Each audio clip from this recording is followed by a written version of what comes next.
নমস্কার সকলকে। আমি আজকে অ্যাঙ্কাইলোজিং স্পন্ডিলাইসিসের ব্যাপারে বলবো। তা এটা পুরোপুরি পেশেন্টের ভিউ থেকে বলছি আমি। যারা স্ট্রাগল করছে তাদের হয়তো হেল্প হতে পারে। আমার লাইফে এই রোগটা আসার পরে আমি যেসব ডিফিকাল্টিস ফেস করেছি এবং তারপরে কতটা কি রিকভার করেছি তার একটা জার্নি বলবো। এখন কলকাতা এরিয়া বা আমাদের বেঙ্গল এরিয়াতে অনেকেই এই রোগে আক্রান্ত হচ্ছে, বিশেষত ছেলেরা, যেহেতু এই রোগের পার্সেন্টেজ ছেলেদের অনেক বেশি ট্রিগারেড। তো যদি 100টা এই রোগের পেশেন্ট থাকে তার মধ্যে 80 to 85 ছেলেরাই হয়। তো আমার কীভাবে শুরু হয়েছে সেই রোগটা বলি, তারপরে এই রোগটার কিছু বিশেষ লক্ষণ বলবো, কিছুটা কিওর বলবো আমি যেভাবে করেছি এবং মেডিকেল ট্রিটমেন্ট কীভাবে চলেছে, এই সবগুলো নিয়ে আমি কিছু বলবো। তো প্রথমে শুরু করি, যাদের অসুবিধা আছে তারা ভালো করে ভিডিওটা শুনতে পারেন। হয়তো আমার বলা কিছু কথা আপনাদের কাজে লাগতে পারে, আবার নাও লাগতে পারে। তো আমি বহুদিন ধরে চেষ্টা করছিলাম যে ভিডিওটা বানাবো, কারণ আমি একটা জীবনের এতটা বড় একটা ফেজ পার করেছি এর মধ্যে দিয়ে। তো বলতে পারেন আমার স্ট্রাগল এটার সঙ্গে অনেকটাই জড়িত আছে। তো এই রোগটা যাদের হয়েছে তারা বুঝতে পারবে যে নর্মাল সাধারণ মানুষদের মতো তারা বাঁচে না, ভেতর থেকে অনেকটা ইনফ্লামেশন হয় এবং যে কোনো আর্থ্রাইটিসে এরকম হয়। কিন্তু অ্যাঙ্কাইলোজিং স্পন্ডিলাইসিসের ব্যাপারটা অনেকটাই অন্যান্য আর্থ্রাইটিস চেয়ে অনেকটাই সিমটমগুলো আলাদা। তো আমি প্রথম থেকে বলি আমার কি হয়েছিল। প্রথমে তো আমি যখন 2019-এ করোনার সময় সেই ফেজটাতে আমি এই রোগে পড়ি। 2019-এ করোনার আগে আমি একটা জায়গায় কাজ করতাম। সেই সময় হিউজ প্রেশার ছিল কাজের, কিন্তু যে লকডাউন হয় আমার কাজটা পুরোপুরি স্টপ হয়ে যায় এবং সেটা বাড়ি থেকে অপারেট করা সম্ভব না। তখন কাজটা সাময়িকভাবে বন্ধ থাকে এবং তারপরে আবার রিজিউম হয়। তো যে সময়টায় যাতায়াত ব্যবস্থা চালু ছিল না, সেই সময় দীর্ঘ 6 মাস থেকে 8 মাস আমি বাড়িতেই ছিলাম। তো তার পরই জিনিসটা ট্রিগার করে। এবার এই ট্রিগার করার কারণ হতে পারে যে আমি এই জার্নির মানে আমি এই করোনা পিরিয়ডের আগে হেভি ওয়েট লিফটিং করতাম, ব্যায়াম করতাম। কিন্তু যেই করোনাটা আসার পরে জিম সব বন্ধ হয়ে যাওয়ার পরে আমি ওই দিকটা একবারেই ছেড়ে দিই এবং বন্ধ করে দিই। এটা সেখান থেকেও ট্রিগার করতে পারে। যদিও কোনো ডাক্তারবাবু যাদেরকে আমি দেখিয়েছি কেউই ঠিকভাবে এর ব্যাখ্যা দিতে পারেননি। হয়তো তারা জানেন ভ্যারিয়াস ফ্যাক্টর এফেক্ট করে এই অ্যাঙ্কাইলোজিং স্পন্ডিলাইসিসকে, কিন্তু কার ক্ষেত্রে কোন ফ্যাক্টরটা ট্রিগার করবে সেটা তারা ঠিকঠাক আমাকে জানাননি। যাই হোক, এরপরে আমি বলছি যে আমার প্রথম থেকে কি হয়েছিল। ভিডিওটা লেন্দি হয়ে গেছে, কিন্তু লেন্দি হলেও আপনাদের সুবিধার্থে আমি রোগের ইমপ্রুভমেন্ট কীভাবে অ্যাঙ্কাইলোজিং স্পন্ডিলাইসিসটা আস্তে আস্তে পুরো দেহটাকে গ্রাস করছে সেই ব্যাপারটা আমি একটু ডেসক্রাইব করব। প্রথম তো করোনার সময় যখন আমি যাই আমার বাসস্থান থেকে কিছুটা দূরে, প্রায় 40 থেকে 50 কিলোমিটার দূরে আমার কর্মস্থল ছিল। সেখানে আমি বাইকে করে যাই এবং সেখানকার রাস্তাটা খুবই খারাপ ছিল। সেই বাইকে যাওয়ার সময় আমি এক বন্ধুর বাইকে যাই। তো যাওয়ার সময় আমি সপ্তাহে 1 দিন করে যেতে হতো। তো আমার সেই বাইকের পেছনে বসে কোমরে আমার ব্যথা লাগে অনেক ঝাঁকুনির জন্য। বাড়িতে এসে ঠিক 1 সপ্তাহ পরে আমার শিরদাঁড়ার পেছনের দিকটা, মানে এই জায়গাটায় আমার ব্যথাটা শুরু হয়। মানে এই কোমরের ঠিক ওপরে এখানটায় ব্যথাটা শুরু হয় এবং এরপরে ঠিক 5-6 দিনের মাথায় আমি তার মধ্যে মেডিকেল ট্রিটমেন্টে দেখাই না, আমি জাস্ট শেক করি এবং ম্যাসাজ করি বিভিন্ন রকম ব্যথার মলম দিয়ে। সেটা করার পর সেটা কমে যায়। তার ঠিক 1 থেকে 1.5 মাসের মাথায় আমার আবার ওখানে পেন শুরু হয় এবং সেই পেনটা এতটা তীব্র হয় যে আমি বাড়িতে টিউশন পড়াতাম, সেই টিউশনের সময় আমি বসে থাকতে পারতাম না। আমি হেলান দিয়ে থাকতে হতো, কোমরে বালিশ রাখতে হতো, এভাবে শুয়ে পড়াতে হতো। কিন্তু ঠিক এই জায়গাটায় আমার শার্প পেন শুরু হয়। সেই পেনটা চলতে ঠিক কিছুদিন পর আমি যখন কাজ করতে যাচ্ছি, ট্রাভেল করছি, সেই সময় পেনটা আস্তে আস্তে এইসব এরিয়ায় দিয়ে ছড়ায় এবং এই জিনিসগুলোকে স্টিফ করতে থাকে। মানে আমার একটা স্টিফনেস ফিল হতে থাকে যে এইখানটায় কিছু একটা আটকে আছে, অতটা মুভেবল না, মোবিলিটি বেশি নেই, এরকম অনুভব হতে থাকে। তো আস্তে যখন এইসব এরিয়াগুলো খুব বেশি স্টিফ লাগে, আমি তখন 1-2 জায়গায় লোকাল ডাক্তার দেখাই, কিন্তু সেই ডাক্তাররা জাস্ট ব্যথার ওষুধ এবং শেক, মলম এইসবের ওপর থাকতে বলে। এক্সরে করিয়ে কিছু পাওয়া যায় না। তো তারপরে আমি একটু অ্যাডভান্স লেভেলের ডাক্তার দেখাই। উনি তখন 4-5 দিন ব্যথার ওষুধ দেওয়ার পর উনি বলেন এমআরআই করাতে হবে। তো আমি সেখান থেকে আমার যেখানে বাসস্থান টাউন, যে কাছের টাউন, সেখান থেকে আমি সোজা কলকাতায় ট্রিটমেন্টের জন্য চলে যাই। তো ট্রিটমেন্টে আমি প্রথম ট্রিটমেন্ট করি মেডিকা সুপার স্পেশালিটি হসপিটালে। আমি সুমায়ু দত্তের কাছে অ্যাপয়েন্টমেন্ট বুক করে তার কাছে দেখাই। তো দেখানোর পর আমার প্রগ্রেসটা উনি বিভিন্নভাবে মাপেন যে কী অবস্থায় আছে। প্রথমে রোগটা ধরা পড়েনি। উনি যখন দেখলেন, আমি ওনাকে সিমটমগুলো বলি যে সিমটমগুলো কী দেখা যাচ্ছে। তো সিমটমগুলো আপনাদেরও দেখাই। আমি ওনাকে বলেছিলাম সকালে কোমরে, হাতে, পায়ে টান ও ব্যথা হয় এবং সময়ের সাথে হাঁটাচলা করার পর ব্যথা কমে যায়।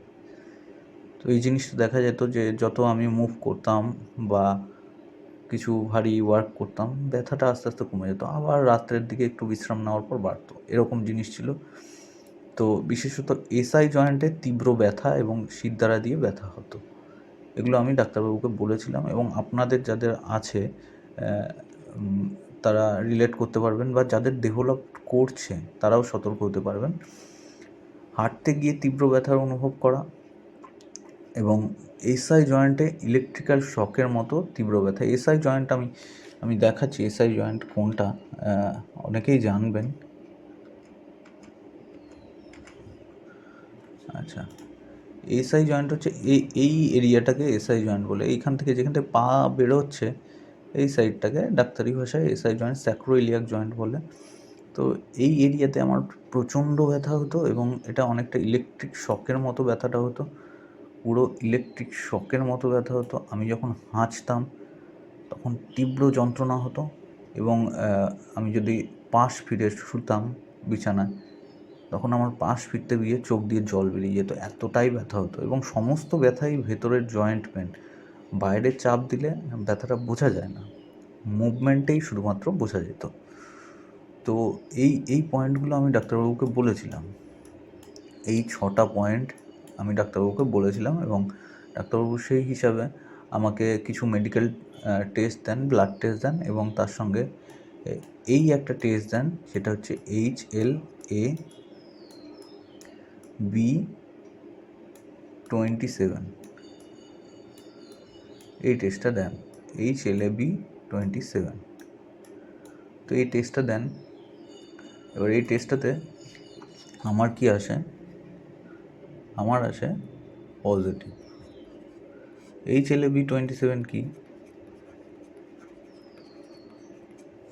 এটা একটা হোয়াইট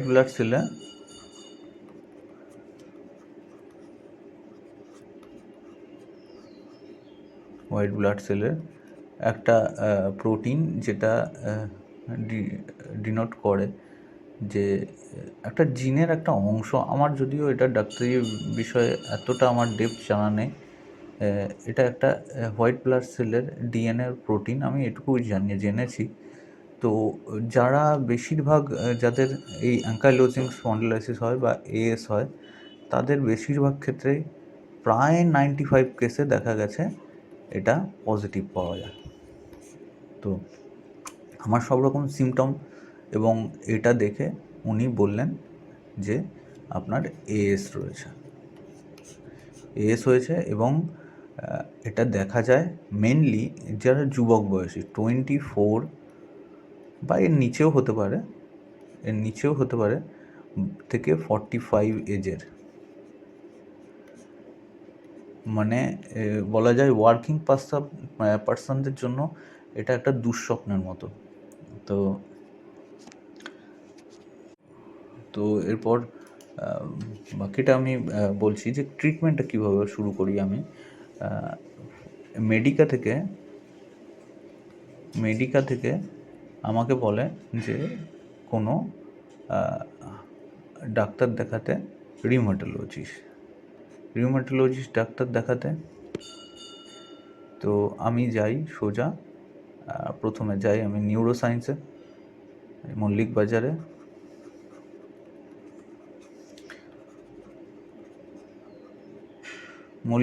নিউরোসায়েন্স, সেখানে নিউরোলজিস্ট দেখাই এবং ডাক্তার তার একটা বন্ধুর নাম্বারও দিয়েছিলেন, যেটা আর.এন. ট্যাগোর হসপিটালে বসতেন সেই ডাক্তার। তো সেই ডাক্তারের সঙ্গে আমার যোগাযোগ করা হয়ে ওঠেনি, কারণ সেই ডাক্তার তখন ছুটিতে ছিলেন। তো বেশ প্রায় 3 মাসের মতো ছুটিতে ছিলেন। তো নিউরোসায়েন্স থেকে আমাকে একটা ট্যাবলেট দেওয়া হয় এই আর্থ্রাইটিস রিলেটেড। তো আমার সেই ট্যাবলেটটা ঠিক মনে পড়ছে না কী ট্যাবলেট দেওয়া হয়।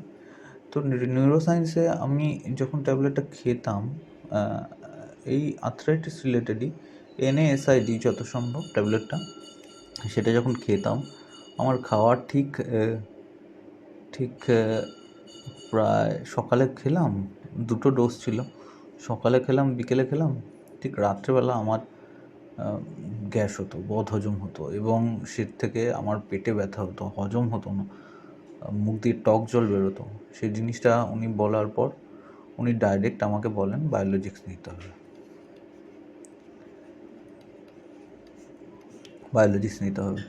তো এই বায়োলজিক্সটার জন্য আমি আগে পড়াশোনা করেছিলাম যে বায়োলজিক্সে কেমন কী খরচা হয়। আমি বায়োলজিক্সের খরচা সম্পর্কে এতটা প্রস্তুত ছিলাম না এবং আমি সেখান থেকে বেরিয়ে আসি যে আমি এসে ডাক্তার দেখাই, পিজির ডাক্তার, সবাই পিজি চিনবে, SSKM কলকাতা, SSKM হসপিটালের ডাক্তার দেখায়।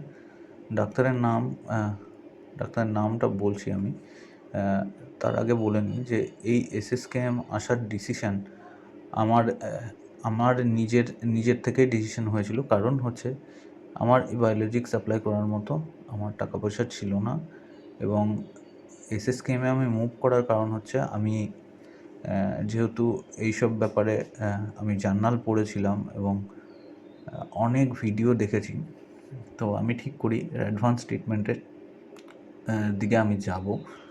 তো পিজির ডাক্তারের নাম হচ্ছে পরাশর ঘোষ।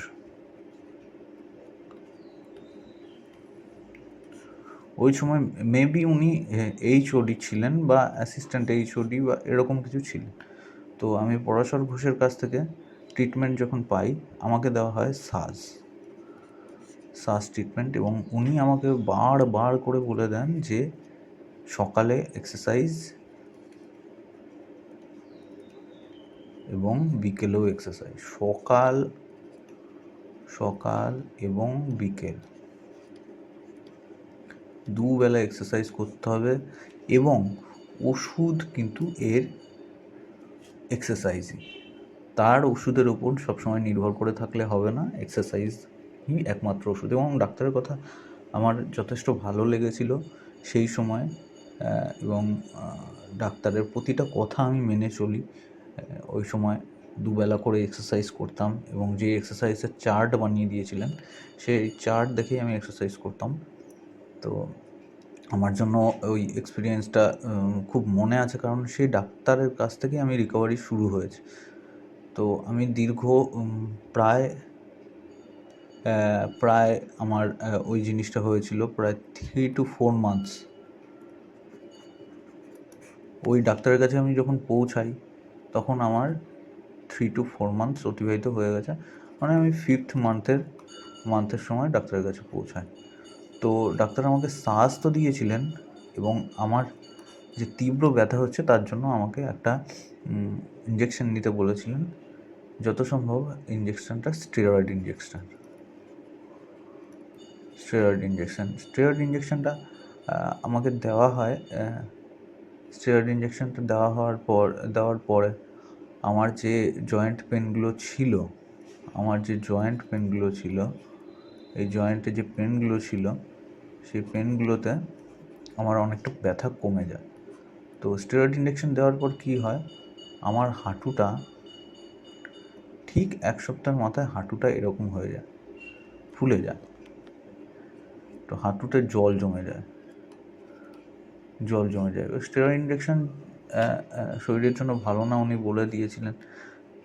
তারপরে আমি ওনার সঙ্গে যোগাযোগ করি এবং উনি আমাকে হাঁটু থেকে জল বের করে দেন, ইঞ্জেকশনের মাধ্যমে জল বের করে দেন। তো এর পরের ফেজ আমি বলছি, ইঞ্জেকশনের মাধ্যমে জল বের করে এবং সেখানে আরেকটা ইঞ্জেকশন পুশ করে দেন। তো সেখান থেকে আমার ট্রিটমেন্ট শুরু হয় 1 মান্থে একবার করে আমার তার কাছে যেতে হয়। সেখানে ব্লাড টেস্ট দেন এবং এইসব অনেক জিনিস যেগুলো ব্লাড টেস্টের পরে, বিশেষত ফলিক অ্যাসিড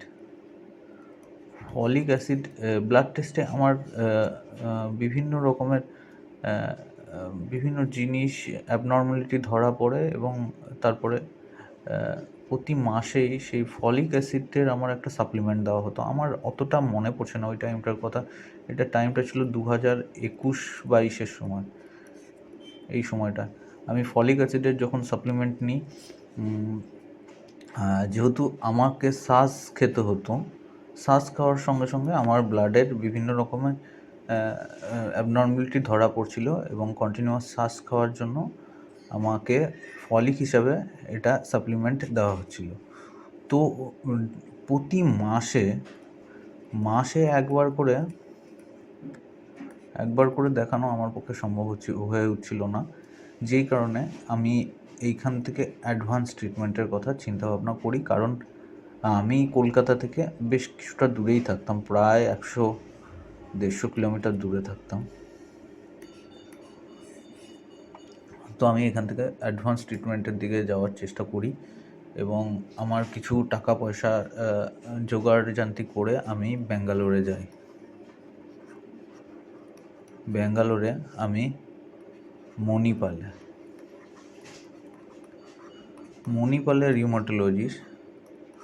রিউমাটোলজিস্টের কাছে যাই।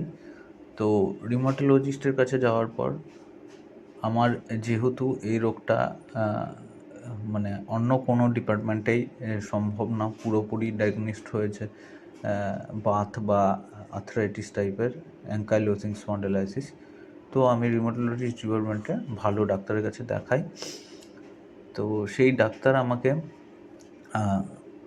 জিজ্ঞেস করেন যে কি প্রিভিয়াস ট্রিটমেন্ট আমি করিয়েছি এবং সেখান থেকে আমাকে শুরু করেন টোফাসিটিনিব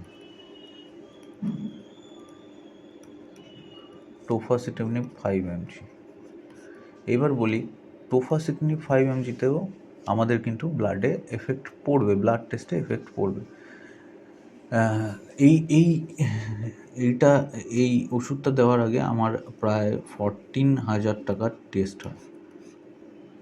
তো 14,000 টাকার টেস্ট হওয়ার পরে সেই সময় 2022-এর শুরুতে আমি টেস্টটা করে যখন আসলে আমি এই ডাক্তারের কাছে যাওয়ার মেনই উদ্দেশ্য ছিল আমি জানতাম, আমি যেহেতু জার্নাল পড়তাম এই রিলেটেড, এই অ্যাঙ্কাইলোজিং স্পন্ডিলাইসিসের কতটা ইমপ্রুভমেন্ট হয়েছে রোগের ট্রিটমেন্টের, সেটা আমার কিছুটা নলেজও ছিল। তো মেডিকেল জার্নালগুলো আমি পড়ে বুঝতে পেরেছিলাম যে বায়োলজিক্সের সাবস্টিটিউট ছাড়াও আরেক ধরনের ওষুধ এসছে বাজারে, যারা এই জিনিসটাকে রেগুলেট করছে। তো আমি এই টোফাসিটিনিব ট্রিটমেন্টটা আমার চলে, এবং আজ 2025 আমি যখন ভিডিওটা আপলোড করছি তখন 2026 সাল চলছে। আমি এখনও পর্যন্ত ঠিকঠাক আছি, এবং প্রতি 4 to 6 মান্থে আমাকে ডাক্তারের সঙ্গে কনসাল্ট করতে হয়, যেটা ভিডিও কনসালটেশনে হয়, এবং 1 থেকে 2 বছরের মাথায় আমাকে যেতে হয় ব্যাঙ্গালোরে। তো এই যে 14,000 টাকার টেস্টটা, এইটা খুব ভাইটাল টেস্ট, কারণ কোনো টিবির যদি জীবাণু আমাদের দেহে থেকে থাকে, তারা সুপ্ত অবস্থায় থাকে কিছু ক্ষেত্রে, এই ব্লাড টেস্টের মধ্যে নর্মাল ব্লাড টেস্ট তো আছে, সঙ্গে টিবির টেস্টও করা হয়েছিল। যে টিবির টেস্টটা যেহেতু টোফাসিটিনিব এই রোগটাকে রেগুলেট করতে গিয়ে আমাদের ইমিউন সিস্টেমটাকে অনেকটা উইক করে দেয়,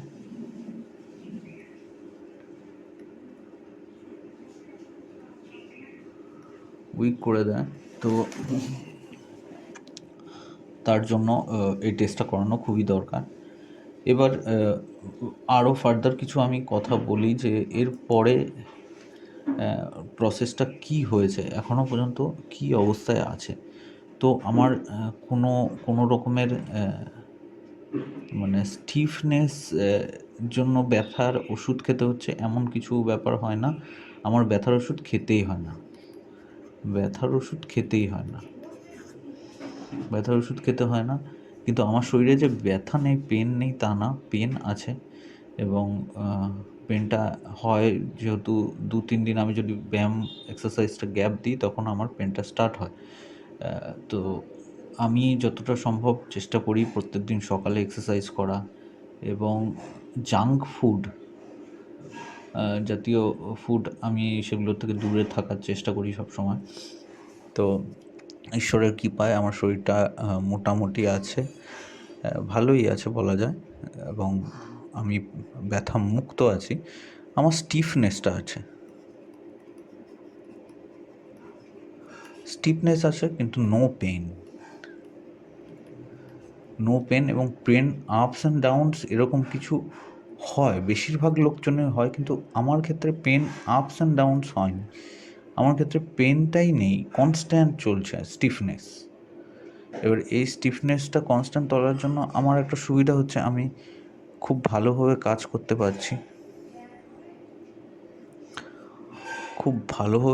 পারছি, এবং আমি বিবাহিত, সংসার সামলাচ্ছি ভালো করে, আমার জন্য কোনো অসুবিধা হচ্ছে না।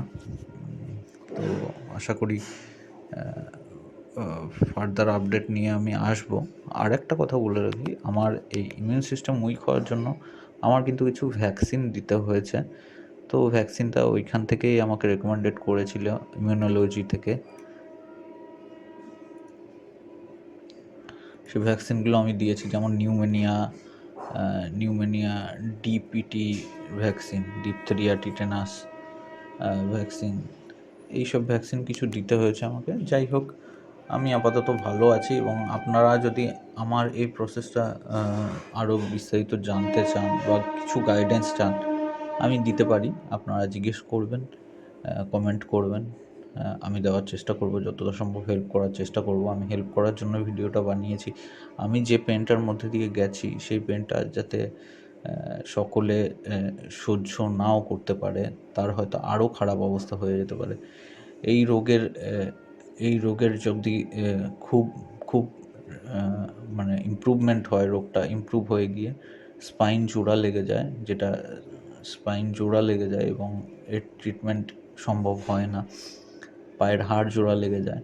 তো সেই পর্যন্ত যেন না পৌঁছায়, সেদিকে লক্ষ্য রাখতে হবে আপনাদের, এবং ট্রিটমেন্টটা যত অ্যাডভান্স হোক শুরু করতে হবে।